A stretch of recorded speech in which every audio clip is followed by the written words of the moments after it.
আসসালামু আলাইকুম। আজ আমি আপনাদের সঙ্গে শেয়ার করব মিষ্টি আলুর পোয়া পিঠা। মিষ্টি আলুর পিঠার জন্য আমি এখানে একটা বড় সাইজের মিষ্টি আলু আগে থেকেই সেদ্ধ করে রেখে দিয়েছিলাম। এখন এই মিষ্টি আলুর চামড়াটাকে আমি ছিলে নিব।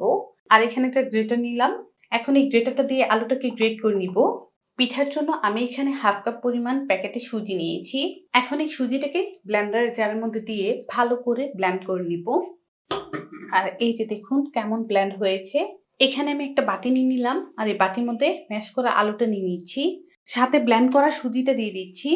1 টেবিল চামচ পরিমাণ গুঁড়া দুধ, 1/4 চা চামচ পরিমাণ দিয়ে দিচ্ছি লবণ, দিয়ে দিব 1/4 চা চামচ পরিমাণ এলাচি গুঁড়া, 1/4 চা চামচ পরিমাণ দিয়ে দিচ্ছি বেকিং পাউডার, সাথে দিয়ে দিব 1/2 কাপ পরিমাণ আটা। এখন আমি সবকিছু হাত দিয়ে একটু মিশিয়ে নিব।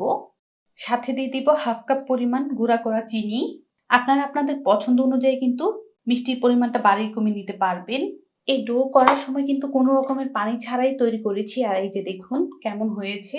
তার জন্য এখানে আমি 1 চা চামচ পরিমাণ রান্নার তেল দিয়ে দিব। তাতে করে কি হবে, কাজটা কিন্তু করতে সুবিধা হবে। ডোটাকে আমি আরো কিছুক্ষণ মথে নিলাম। ঢেকে কিছুক্ষণ ডোটাকে রেস্টে রেখে দিয়েছিলাম। হাত দিয়ে ডোটাকে কিছুক্ষণ মথে নিলাম। এখন আমি ছোট ছোট লেচি কেটে নিব। সবগুলো লেচি কেটে নিলাম। এখন এখান থেকে আমি একটা নিয়ে নিচ্ছি।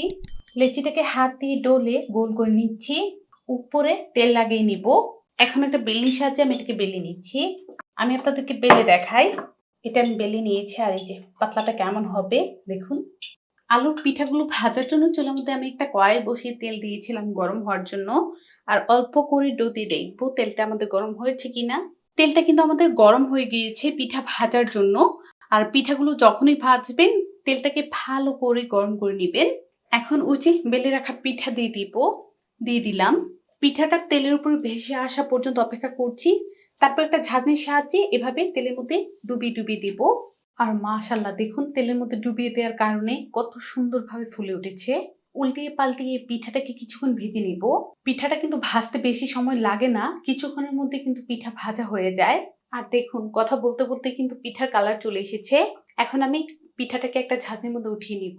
আর মাশাআল্লাহ কত সুন্দর একটা কালার এসেছে। তো এই পিঠাটা উঠিয়ে নিলাম। আবারও এই গরম তেলের মধ্যে আরেকটি রুটি দিয়ে দিব। রুটিটা যখন তেলের উপরে ভেসে উঠবে তখন ঝাঁঝনিটা দিয়ে আবারও ডুবিয়ে ডুবিয়ে দিব। আর মাশাআল্লাহ দেখুন এই পিঠাটা কত সুন্দরভাবে ফুলে উঠেছে। এটাকেও কিছুক্ষণ আমি উল্টে পাল্টে ভেজে নিচ্ছি। কিছু পিঠা ভেজে রেডি করে নিলাম।